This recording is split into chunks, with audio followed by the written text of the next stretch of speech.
Existen momentos en la historia donde los rumores de pasillo pesan más que los comunicados oficiales. Actualmente, el flujo de información sobre posibles acuerdos de alto nivel y los movimientos estratégicos en el entorno internacional sugieren una pregunta incómoda pero necesaria.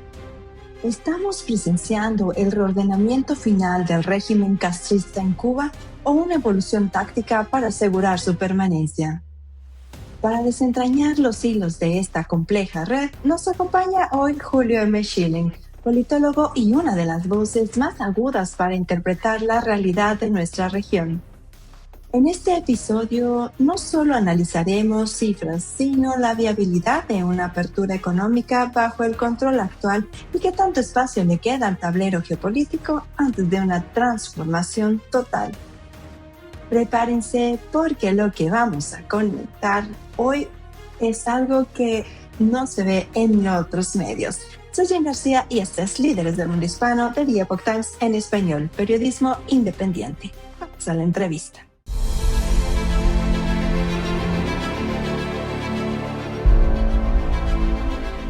Él está planteando que Cuba es un desastre, ya la situación actual es insostenible y algunos medios estaban publicando que se está exigiendo la renuncia de Díaz-Canel, pero Marco Rubio lo negó en términos de que evidentemente hay un problema, pero hay otras maneras de resolverlo.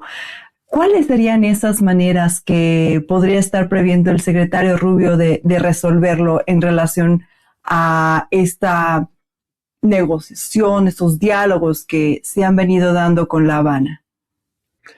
Mira, una de las cosas que estamos viendo que llama mucho la atención es cómo se ha podido evitar las filtraciones acerca de los detalles de lo que se está hablando, se puede estar hablando. Otra cosa importante, y esto caracteriza cómo la administración Trump está ejerciendo su política exterior, y eso es utilizando mecanismos psicológicos de una manera constante. O sea, a propósito, tanto el presidente Trump como el secretario Rubio y otros oficiales de la administración y otros senadores y diputados conectados a esta política que se está llevando a cabo, hablan de una manera que muchas veces deja al que está escuchando en duda acerca de exactamente qué es lo que quieren decir. Y yo creo que eso no es casualidad, porque estamos en medio de un plan en ejercicio. O sea, aquí hay muchísimas cosas en juego, incluyendo buscando probablemente personas o grupos de personas dentro de la estructura del poder en Cuba comunista que estén dispuestos a dar un paso de rebelión contra el sistema, o sea, en otras palabras, una revolución de palacio, un golpe de Estado, buscando formas desde el poder político para iniciar esa transición. Recordemos, cuando miramos el contexto venezolano del 3 de enero, esa operación altamente exitosa porque pasó tantas pruebas. Tenemos que entender que China comunista tenía ahí un equipo antiaéreo pesado y sofisticado. Rusia también tenía un equipo antiaéreo pesado y sofisticado. Los iraníes, considerados uno de los fabricantes de drones mejores del mundo, estaban presentes con esos drones, y la inteligencia de Cuba comunista, que una vez fue considerada la cuarta potencia del mundo en términos de inteligencia, todo fue vulnerado. Y esa operación que ocurrió con tanto éxito de la extracción del dictador Maduro fue posible porque la inteligencia castrista fue penetrada, igual que la estructura de las Fuerzas Armadas venezolanas. O sea, penetrada quiere decir que tenían personas desde adentro que le estaban dando información clave. Si no, no hubiera sido posible. Aparte de todos los avances tecnológicos y la superioridad que de los Estados Unidos en esa gestión militar, había una clara entrada y fisura en la inteligencia castrista. Bueno, si eso fue el caso en Venezuela, eso no cambia en el caso interno de Cuba. Quiere decir que la inteligencia castrista está penetrada. Los Estados Unidos está contando con información que ya lo tienen en su poder, de modo de que cuando escuchamos al presidente Trump en un idioma que a todos nos tiene ya muy acostumbrado, la verdad, con un alto grado de seguridad, que bueno, que no sabe qué va a hacer, o sea, en otras palabras, no sabe cómo va a celebrar la victoria, si va por acá, por allá, como si no hay apuro, como si es dando por hecho, es porque tiene las razones para tenerlo, porque ya los Estados Unidos poseen esa información que necesitan al respecto para ver que en este momento no hay ninguna potencia que va a rescatar el comunismo cubano. Fíjate, Jen, que ni siquiera vemos a aliados.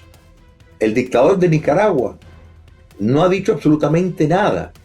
Lula da Silva, que junto al difunto tirano Fidel Castro coauspició el Foro de Sao Paulo, que de ahí surgió el nuevo modelo dictatorial que se puso en ejercicio y que tristemente tuvo cierto éxito, más allá de que ha tenido reversiones, como el caso venezolano, como el caso nicaragüense. También tuvieron el Ecuador, pero gracias a Dios Ecuador se pudo salvar porque no fueron penetradas las Fuerzas Armadas. Brasil tampoco cayó en las garras al estilo de Venezuela por la misma razón, porque las Fuerzas Armadas no fueron penetradas. Podemos decir lo mismo de Chile, de Argentina y de Colombia actualmente. Pero los propósitos tanto del kirchnerismo en Argentina, como de Rafael Correa en Ecuador, como de Gustavo Petro en Colombia, es llegar a un modelo tipo Venezuela, o sea, un socialismo del siglo XXI, pero las Fuerzas Armadas no fueron penetradas. Entonces, Cuba comunista es el eje de todo esto. Bolivia también logró escapar por las mismas razones, porque las Fuerzas Armadas resistieron ser cooptados. Entonces, estamos delante de y en unos momentos donde ningún país quiere enfrentar a los Estados Unidos, no solo por la cuestión militar, sino que los Estados Unidos está usando una herramienta que nunca antes se había utilizado en esta forma, y eso es los aranceles. O sea, los aranceles como instrumento económico sirve un propósito, pero la actual administración la está utilizando también como un mecanismo moral y político para impactar y promover su política. Por ejemplo, en cuanto al caso de México, cómo se pudo persuadir a la presidenta Sheinbaum a que abandonara el subsidio que estaba llevando a cabo a expensas del pueblo mexicano, el subsidio a la dictadura cubana. Bueno, uno, la amenaza de los aranceles, y dos, el tomar una partida mayor contra el narcotráfico, que eso también juega un papel muy, muy importante, porque la categorización de carteles de la droga como grupos de terrorismo le da licencia legal a los Estados Unidos de atacarlos donde estén. Entonces, esto es suficiente para causar enormes temores. Otro ejemplo que te puedo dar de esto es cómo el presidente Petro estaba en dado momento, cuando antes de la extracción del dictador Maduro, estaba pues diciendo que América Latina no iba a permitir este tipo si los Estados Unidos atacaba, etcétera, etcétera, y se cayó inmediatamente cuando los Estados Unidos le dijo que sabían dónde tenían bases de producción de drogas que ellos consideraban estaban vinculados al presidente Petro, y ahí mismo Petro se cayó Es más, hasta comentó que, bueno, la verdad es que no le gustaba mucho Maduro. O sea, a donde voy con esto es que no podemos separar a Cuba de una política, como mencioné al principio, mucho más grande, que tiene un impacto en la región, que busca sacar a actores malévolos, de nuevo, como China, Rusia, Irán y Corea del Norte, y no se puede pasar por alto el caso cubano. Eso no quiere decir que los comunistas cubanos van a entregar el poder, no. En mi apreciación, para quedar claro en este punto, los Estados Unidos en algún momento va a tener, si no que ejercer algún tipo de acto bélico, por lo menos tiene que haber una amenaza seria de que lo va a hacer. Y un acto bélico, no estamos hablando de una invasión, ya que si en Venezuela no hizo falta una invasión, y si miramos el territorio venezolano y a dónde tuvieron que entrar para buscar y sacar al dictador Maduro, es mucho más complicado.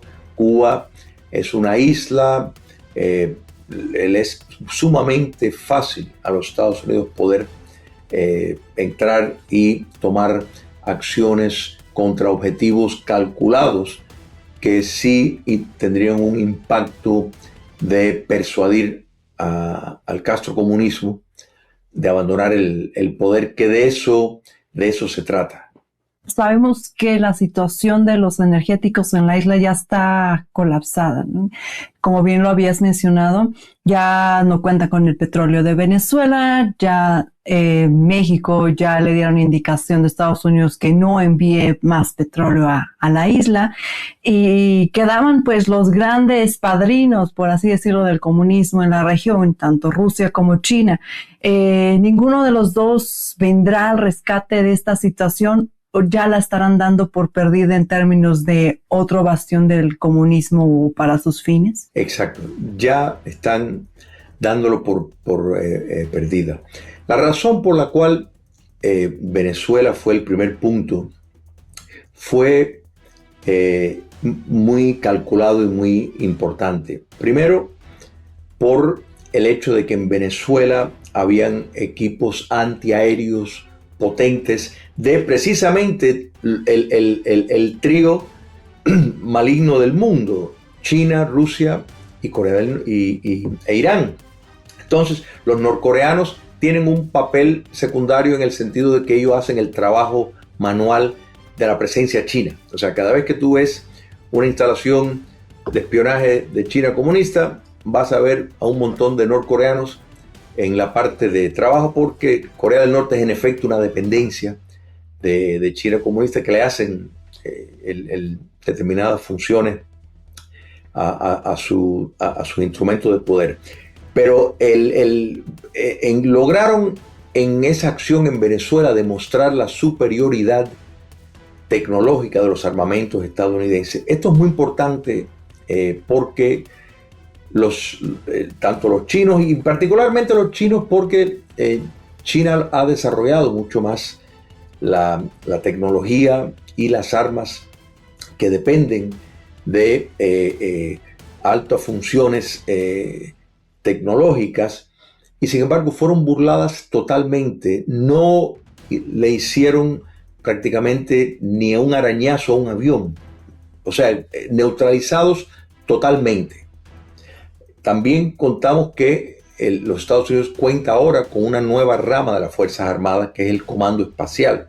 El Comando Espacial no es que están por ahí arriba para ir a la Luna, sino están desde el espacio interfiriendo en comunicaciones con precisamente con lo que estaba ocurriendo en Venezuela en ese momento, y esa interferencia inhabilitó totalmente las comunicaciones, al punto que ni los chinos, ni los rusos, ni los iraníes pudieron hacer absolutamente nada, porque temían mandar un cohete y que el cohete le explotara a ellos mismos, porque estaban totalmente ciegos y sordos ante la realidad. Bueno, eso fue producto de el desarrollo de armamentos muy sofisticados tecnológicos, que ni China los tiene, ni Rusia, ni mucho menos Irán. Entonces, eso dejó a estas tres figuras claramente con el entendimiento de que ellos no se pueden enfrentar, disculpa, a los Estados Unidos en una contienda bélica. Esto no fue casualidad que se ensayó de esta manera. Si eso se pudo hacer con el éxito extraordinario, que básicamente no hubo heridas dentro del personal estadounidense, pero no hubo ni una baja, eso es suficiente para que en el caso cubano ni remotamente vayan a arriesgar absolutamente nada. Es más, me atrevo a decir que esto sirve para que China comunista, en cuanto a Taiwán, por ejemplo, ni piense en tomar una acción, porque han reconocido, se han dado cuenta en acción, porque muchas veces estos tipos de mecanismos uno no sabe hasta que lo pone en prueba quién tiene de verdad una mayor capacitación para ganar en el campo de batalla. Bueno, aquí de esto sirvió de eso. Y a un punto de que no pudieron disparar absolutamente nada. Entonces, eso los ha dejado bastante convencidos de que no es el momento para enfrentar a los Estados Unidos. Entonces, Cuba comunista no puede contar. China sí mandará tal vez arroz y algunos granos, cosa que los Estados Unidos va a dejar entrar, porque eso Cuba no lo va a revender, porque no tienen el mismo valor que el petróleo.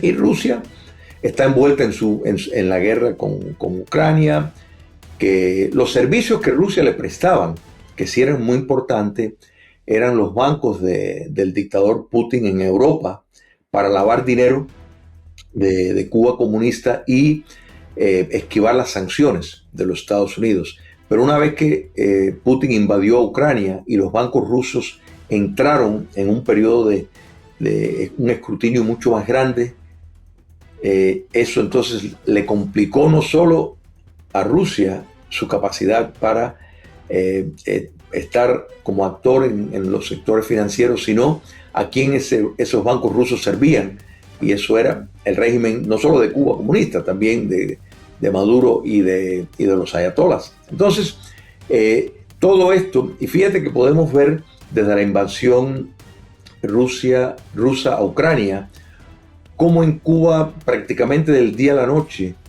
se destruyó el sistema. O sea, empezó ya de una manera aguda los problemas de los apagones, porque la prioridad del comunismo cubano es la preservación del poder a toda costa, no invertir en infraestructura ni nada de eso. Y prueba de esto es, por ejemplo, empresas como Gaesa, que es una empresa castrista paraestatal, tiene más de 18 mil millones de dólares en Panamá, en bancos de reserva.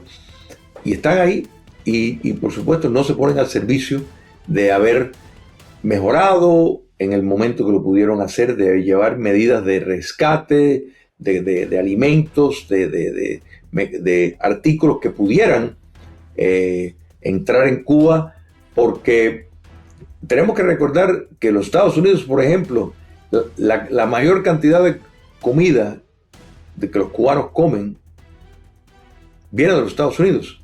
O sea, los Estados Unidos se los vende. Así que digo esto para el beneficio de personas que dicen, bueno, pero existe el embargo. Bueno, el embargo permite la venta de artículos de comida, por ejemplo, a Cuba comunista. Lo que claro, lo tienen que pagar en efectivo, no se lo van a financiar, eso sí, pero lo pueden comprar y de hecho son los mayores abastecedores. Cada vez que alguien se come un pollo en Cuba, cuando lo encuentra, ese pollo vino de los Estados Unidos.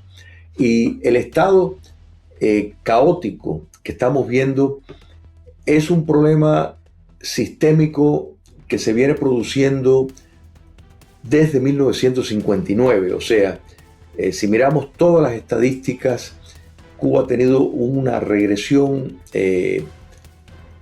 año tras año, tras año, tras año, al punto de que si miramos las calorías que consumía un esclavo en la era colonial de Cuba, estoy ya montando al siglo XIX, un esclavo comía mejor, tenía más acceso a la comida, se abastecía mejor, de mejor alimentación que el cubano promedio hoy. Eso es impresionante, la destrucción de lo que es capaz el comunismo.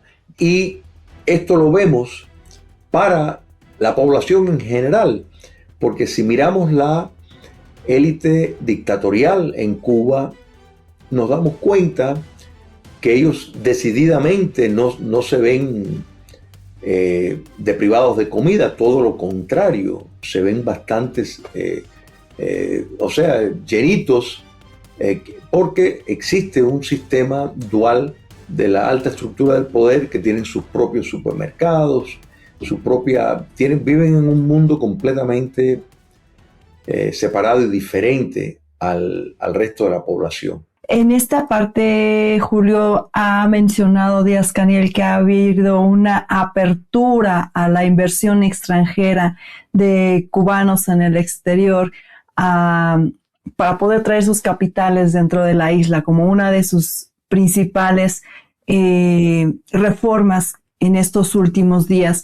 ¿Es realmente un intento de hacer algo parecido a una economía chino-vietnamita como bajo el control del régimen, o solamente es tratar de prolongar trayendo este capital de la misma gente que ellos expulsaron por el régimen, pero tratando de ganar más tiempo? ¿Cómo lo ves tú, Julio, que conoces más a profundidad el tema? Mira, hay 3 lecturas que podemos sacar de eso y después te digo cuál yo creo que es la más probable.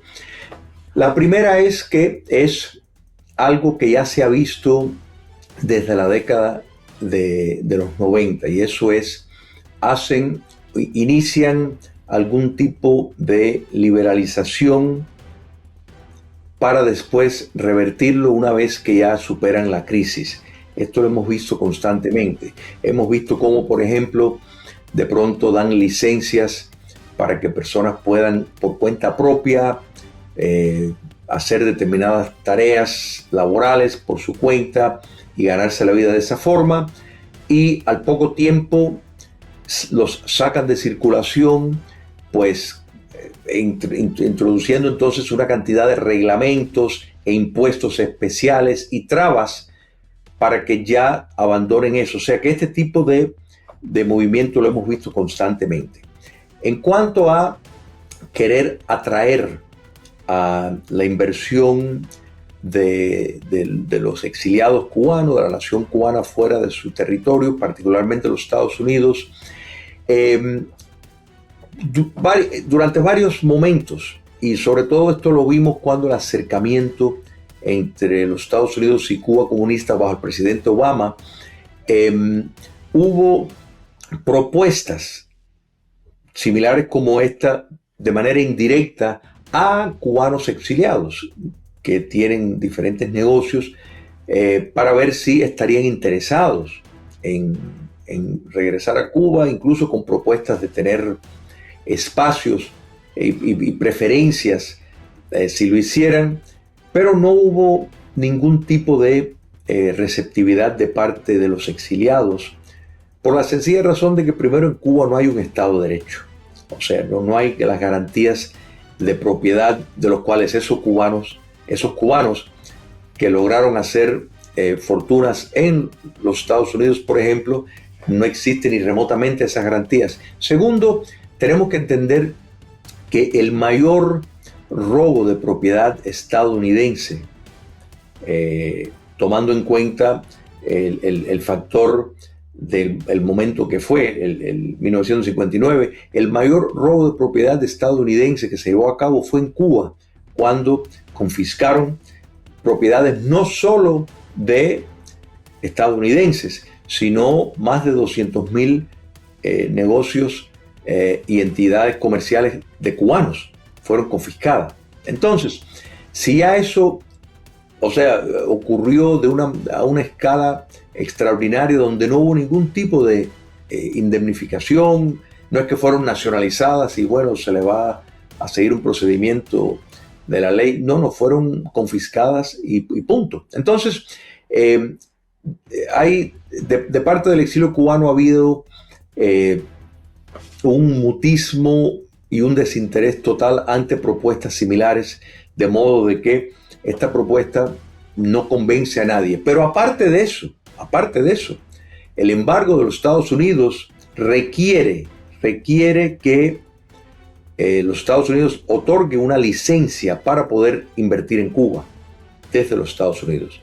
De modo de que tendrían que contar con esa aprobación de los Estados Unidos debido al embargo que existe. La tercera opción es la que me parece más probable, y eso es que el castrismo busca con el dinero que tienen fuera de su territorio, no solo en Panamá, sino por ejemplo el Havana International Bank, el Banco Internacional de La Habana, que es una propiedad del régimen castrista, un banco en Londres.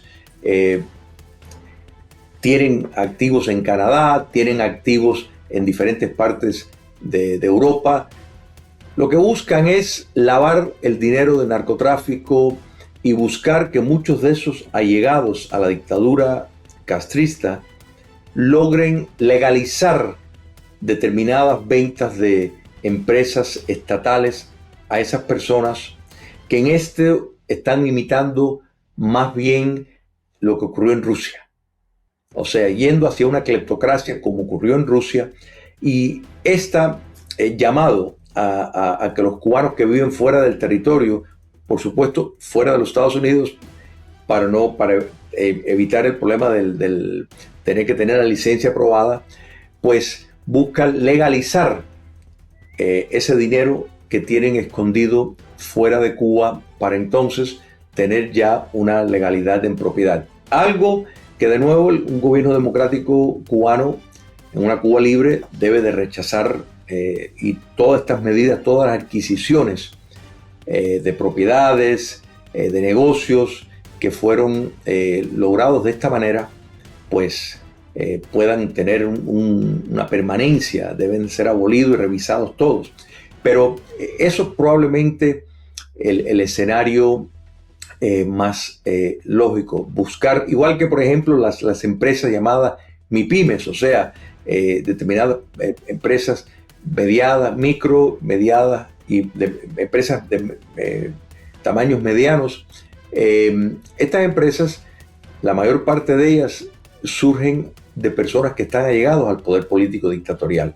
Entonces, todo esto es buscar la legalización para ya estar con una privatización establecida, que esto mismo fue lo que ocurrió en Rusia.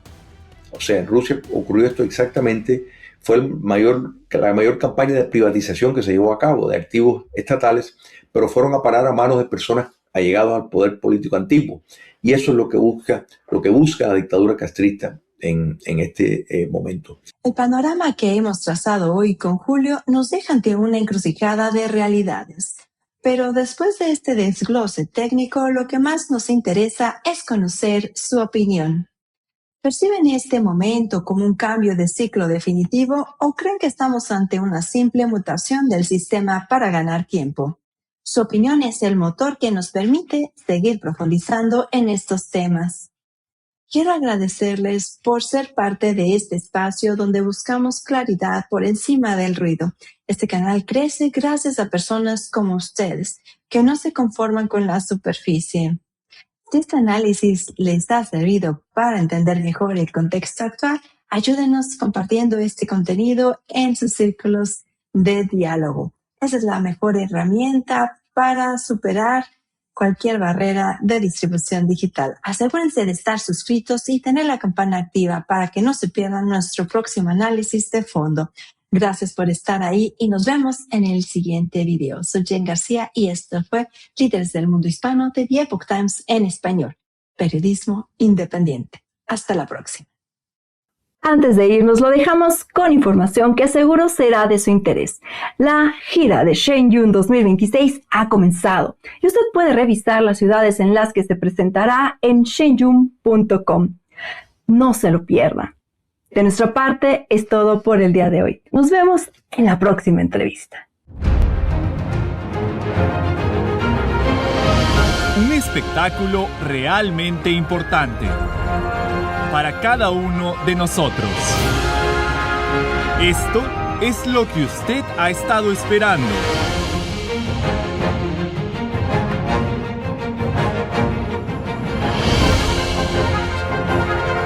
Shenyun. Compre sus boletos en shenyun.com.